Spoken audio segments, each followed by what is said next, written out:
Salamat sa mapagpalayang pagmamahal. Welcome to our 365 daily devotion. Ako po si Alexander Gomez from Batch 3. At ang topic po na tatalakayin natin ngayon ay ano ang dahilan ng pagpunta ni Jesus sa langit. Ngayon po ang ating pag-aaralan ay tungkol sa pag-aaralan sa Acts chapter 1 verse 9 to 11. At buksan po natin ang ating puso at isip sa magandang salita ng Diyos. Sinasabi dito na, "And said, Men of Galilee, why do you stand looking into heaven? This Jesus who was taken up from you into heaven will come in the same way as you saw him go into heaven."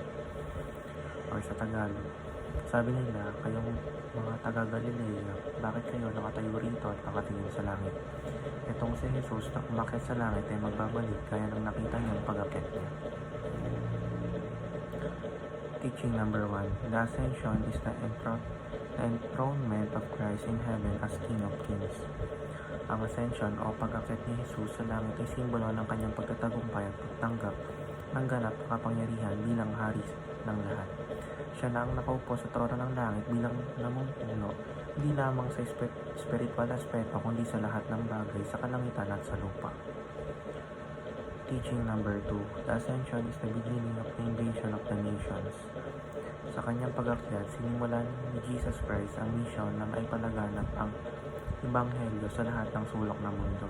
Ang kanyang kapangyarihan ay nagbibigay ng kakayahan sa mga mananampalataya na ipahayag ang mabuting balita sa lahat ng bansa.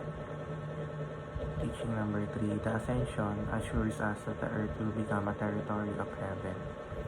Ang pag-akyat ni Kristo ay nagpapatunay na ang layunin ng Diyos ay gawing bahagi ng langit ng mundo. Sa pamamagitan ng kanyang pamumuno, ang kapayapaan at katuwiran ay maghahari dito o sa hinaharap, lubos na makikita natin ang katuparan na sinabi ng Diyos sa ating mundo.